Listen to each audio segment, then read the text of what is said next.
کی پرمیشن مان رہا ہے صحابی، اور اللہ کے رسول اس کو صحابہ گھور رہے ہیں، صحابہ بری نظروں سے دیکھ رہے ہیں، ایسا لگ رہا ہے جیسے صحابہ پر قیامت پھٹ پڑی، زمین پھٹ پڑی اور صحابہ پھنس جائے، ایسا لگ رہا تھا کہ کتنے گندے کام کی اجازت کس سے مانگ رہا ہے، صحابہ کو ایسا محسوس ہو رہا ہے، اور یہ محمد رسول اللہ کے پاس بیٹھا آپ نے کہا رہا ہو، اور اللہ کے رسول اس کو قریب کر رہے ہیں، مسجد میں بھی ہے اور نبی کے قریب بھی ہے۔ آپ نے کہا اب بولو کیا بولتے ہو؟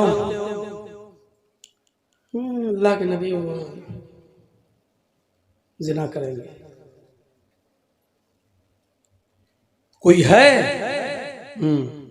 وہ انتظام سب ہے میرے پاس، بس پرمیشن دے دو۔ آپ نے کہا ٹھیک ہے۔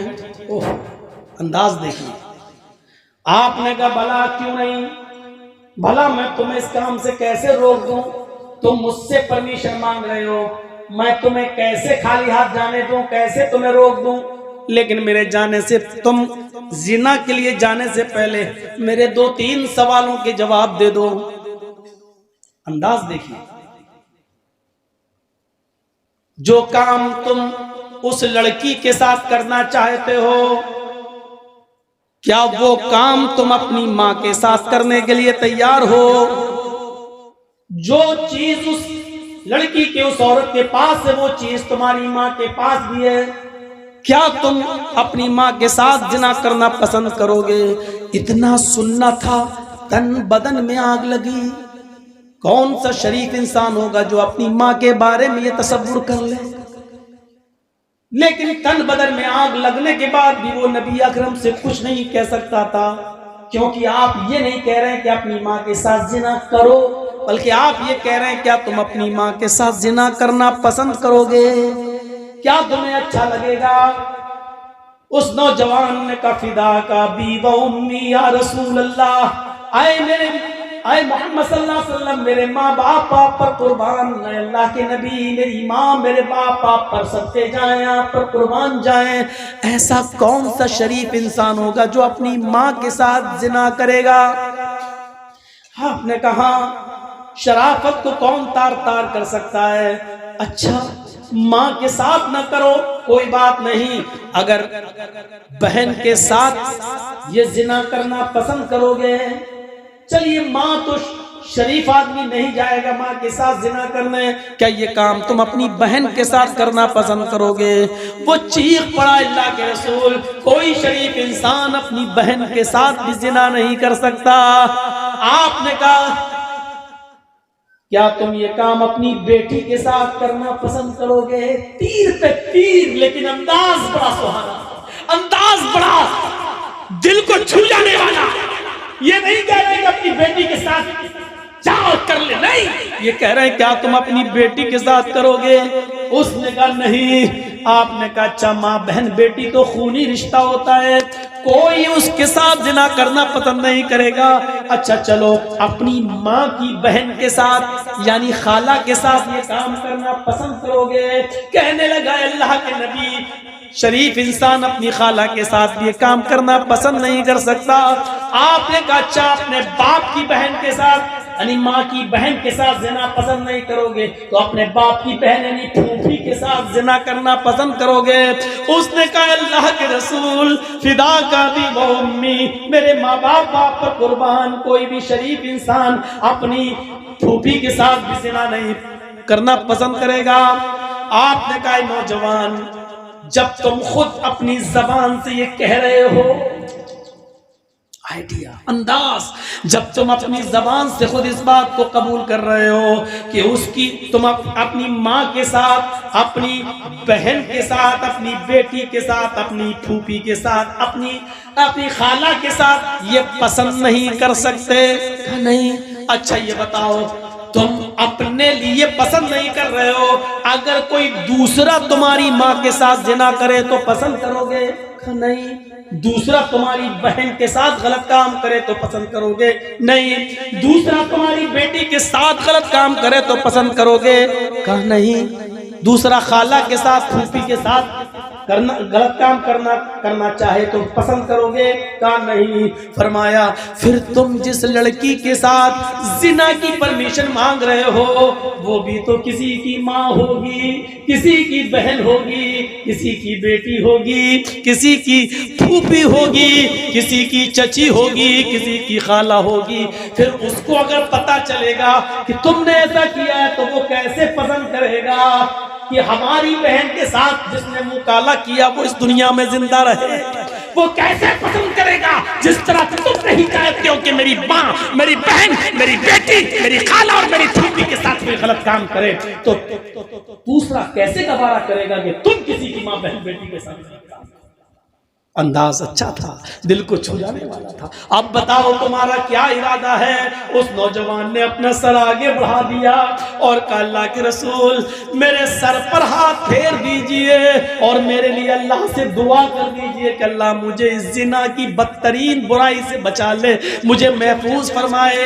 اللہ کے نبی صلی اللہ علیہ وسلم نے اس کے سر پر ہاتھ رکھا، اللہ کے نبی صلی اللہ علیہ وسلم نے اس کے سر پر ہاتھ رکھا اور فرمایا اے اللہ اس نوجوان کی نظروں کی حفاظت فرما، اے اللہ اس نوجوان کو زنا جیسے بدترین جرم سے اس کی حفاظت فرما لے، اس کو بچا لے۔ اس نوجوان کا بیان ہے، اس نوجوان کا بیان ہے، سنن بیہقی کے الفاظ ہیں، اس نوجوان کا بیان ہے کہ اللہ کے نبی صلی اللہ علیہ وسلم نے میرے لیے یہ دعا کی تھی کہ اللہ اس نوجوان کو زنا سے محفوظ فرما، اس کو اس بدترین برائی سے بچا لے۔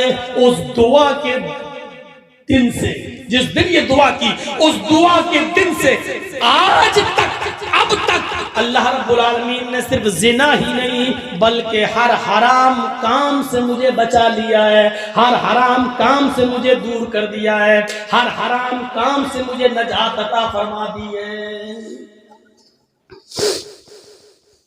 نبی اکرم کی دعا کا یہ اثر، پورا واقعہ بیان کرنے کے بعد میں کہہ سکتا ہوں کہ یہ نبی اکرم کی حکمت تھی، آپ نے اس کو ڈانٹ کر نہیں بتایا۔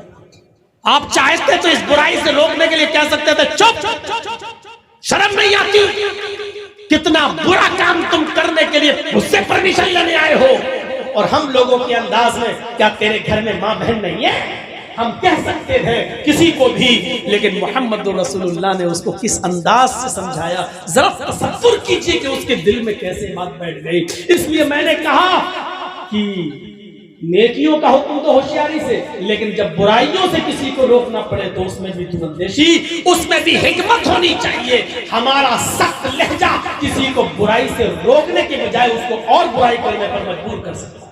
کبھی آپ نے دیکھا ہوگا برائیاں جب کرتے اچھا کسی کو ڈانٹا اب اور ضد میں آ کے کرے گا، نہیں اب تو ہم اور کریں گے۔ کبھی آپ نے دیکھا ہوگا غصے میں آدمی اس کام کو اور زیادہ کرنے کی کوشش کرتا ہے، اور زیادہ کوشش کرتا ہے۔